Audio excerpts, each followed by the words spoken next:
नमस्कार दोस्तों, स्वागत है आपका 50 डे निफ्टी 50 के 50 स्टॉक के एपिसोड नंबर 14 में।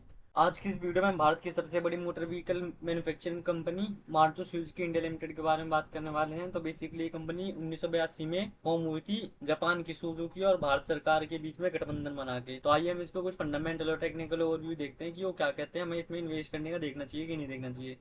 इसके लिए हम आ जाएंगे स्क्रीनर पे।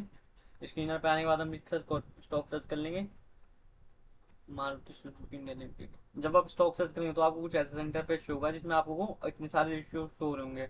अगर आपको इतने सारे रेशियो शो नहीं हो रहे तो आप यहाँ पे रेशियो में जाके वन बाय वन इन सबको ऐड कर सकते हैं। तो जैसा कि आप सभी जानते हैं, 42% मार्केट शेयर के साथ Maruti Suzuki India limited Bharat की सबसे बड़ी मोटर कार मैन्युफैक्चरिंग कंपनी है। तो आइए इसके कुछ फंडामेंटल फैक्टर्स देखते हैं कि वो क्या कहते हैं। मार्केट कैप 3,90,000 करोड़ के पास है लगभग। तो एक लार्ज कैप कंपनी है। स्टॉक भी 26 का, इंडस्ट्री भी 28 का। तो पी रेशियो के हिसाब से इंडस्ट्री और स्टॉक दोनों हमारे को ठीक ठाक वैल्यू पे देखने को मिल रहा है। ग्राम नंबर 5,382 का, करंट ट्रेडिंग प्राइस 12,401 का है। तो ग्राम नंबर के हिसाब से थोड़ा सा भागा हुआ देखने को मिला है। अगर आपको इसमें थोड़ी सी करेक्शन देखने को मिलती है तो आप वहाँ पे एंट्री लेने का देख सकते हैं। पेट्रोस की स्कोर का है, मतलब पेट्रोस की स्कोर के हिसाब से लॉन्ग टर्म के लिए फिट बैठ रही है। डेप्ट इसमें 0% है, मतलब इसमें डेप्ट के कारण फेलियर के चांसेस बिल्कुल ना के बराबर है। अगर आप किसी भी कंपनी में डेप्ट जीरो देखने को मिलता है तो एक बहुत बड़ा पॉजिटिव पॉइंट होता है, क्योंकि उस सिनेरियो में कोई भी कंपनी अपने पूरा फोकस अपनी ग्रोथ पे रख सकती है। इसमें फेस वैल्यू 5 के, जो कि इंडिकेट करता है कंपनी में 5 में स्टॉक रेट हो चुका है, लेकिन भविष्य में भी आपको स्टॉक रेट देखने को मिल सकता है। डिविडेंड यील्ड इसमें एक का है, जो कि इंडिकेट करता है कि कंपनी प्रॉफिटेबल है और लगातार प्रॉफिट बना रहे हो, भविष्य में भी आपको अच्छे खासे प्रॉफिट बनाते हुए दिख सकती है। रिटर्न ऑन इक्विटी इसका 16.8% का, रिटर्न ऑन कैपिटल एम्प्लॉयड इसमें 21% का, जिसे हम ठीक ठाक कह सकते हैं इंडस्ट्री के हिसाब से। नेट कैश फ्लो इसमें पॉजिटिव का 874 करोड़ का, जिसे हम ठीक ठाक कह सकते हैं। अब जब आप इनकी 5 साल की सेल्स ग्रोथ देखें तो आपको 10.5% किससे ग्रो करता हुआ दिख रहा है, जो कि हम ठीक ठाक कह सकते हैं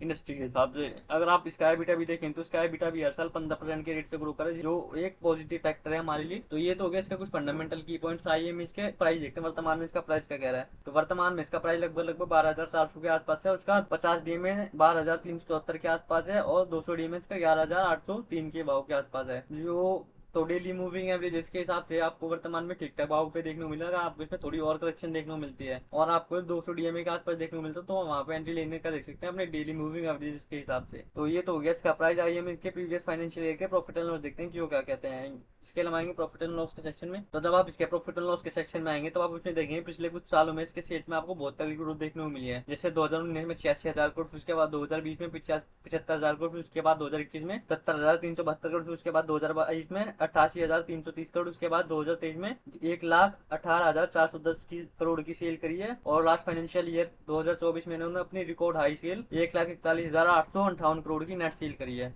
तो ये तो हो गया इसका सेल। जब आप इसका नेट प्रॉफिट भी देखेंगे तो आपको इसके नेट प्रॉफिट में आपको अच्छी खासी ग्रोथ देखने को मिलेगी।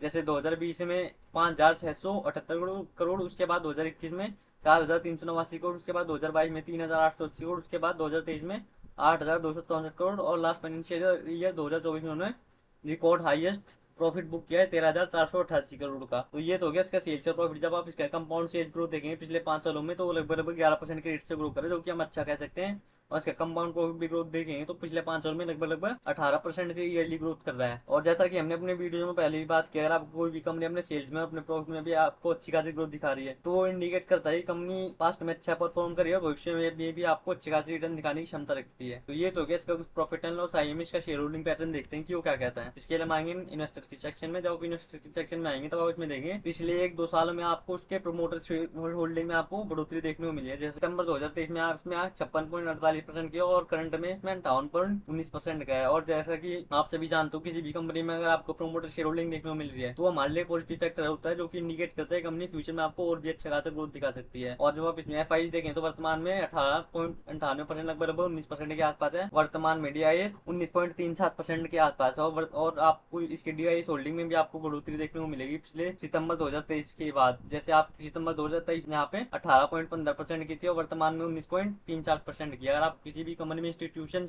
और प्रमोटर दोनों बढ़ते हुए देखने को मिल रहा है तो हमारे लिए पॉजिटिव साइन होता है। और वर्तमान में इसमें मात्र 3.41% की पब्लिक शेयर होल्डिंग है। तो जब आप इसमें नेट देखेंगे तो आपको इसमें लगभग 40% के करीब इसमें आपको इंस्टीट्यूशन शेयर होल्डिंग देखने को मिलेगी और 58% के करीब प्रमोटर शेयर होल्डिंग देखने को मिलेगी। और जैसा कि हमने अपनी वीडियो में पहली भी बात की है, अगर आप किसी भी कंपनी में 50-60% से ज्यादा प्रमोटर शेयर होल्डिंग देखने को मिलती है और वो शेयर होल्डिंग की प्लेजिंग नहीं हो रखी है और आपको 15-20% ज्यादा इंस्टीट्यूशन शेयर होल्डिंग देखने को मिलती है, तो आप उस स्टॉक में भी ना किसी सोच विचार के निवेश कर सकते हैं। हालांकि ये कोई एकमात्र डिसाइडिंग फैक्टर नहीं है, और भी कई सारे फैक्टर होते हैं जो किसी भी स्टॉक के प्राइस एक्शन पे प्रभाव डालते हैं। तो ये तो हो गया इस कंपनी का फंडामेंटल ओवरव्यू। आइए हम इसका चार्ट देखते हैं, इसका चार्ट एक बार क्या कर रहा है। तो जब आप इसके चार्ट पे आएंगे तो आपको कुछ ऐसा इंटरफेस होगा जिसमें इसका वर्तमान प्राइस 12,400 के आसपास है और इसका लेटेस्ट ऑल टाइम हाई 13,737 के आसपास है, और वर्तमान में अपने लेटेस्ट ऑल टाइम हाई और इसके प्रीवियस रेजिस्टेंस से लगभग 7-9% की गिरावट देखने को मिल रहा है। और इसका फर्स्ट सपोर्ट आता है लगभग 11,945 के आसपास, जो कि इसके ऑल टाइम हाई से लगभग 13% की गिरावट पे। उसका सेकंड सपोर्ट आता है लगभग 10,790 के आसपास, जो कि इसके लेटेस्ट ऑल टाइम हाई से लगभग 21% की गिरावट पे। उसका थर्ड सपोर्ट आता है लगभग 9,952 के भाव के आसपास, जो कि इसके लेटेस्ट ऑल टाइम हाई से लगभग 27% की गिरावट पे। उसका फोर्थ और लास्ट सपोर्ट आता है इसके all time latest all time high से 32% की गिरावट पे, लगभग 9,316 के भाव के आसपास। तो ये तो गया इसका कुछ सपोर्ट। जब आप इसका आरएसआई देखें तो वर्तमान में इसका आरएसआई आपको लगभग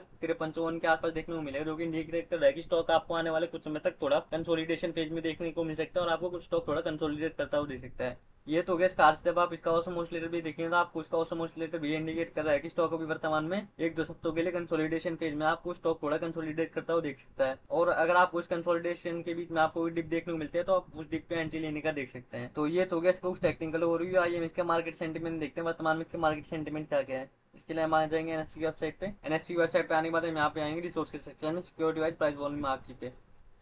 यहाँ पे आने के बाद अपना स्टॉक सर्च कर लेंगे मारुति इंडिया लिमिटेड, और इसका 1 मंथ का डाटा खोल लेंगे।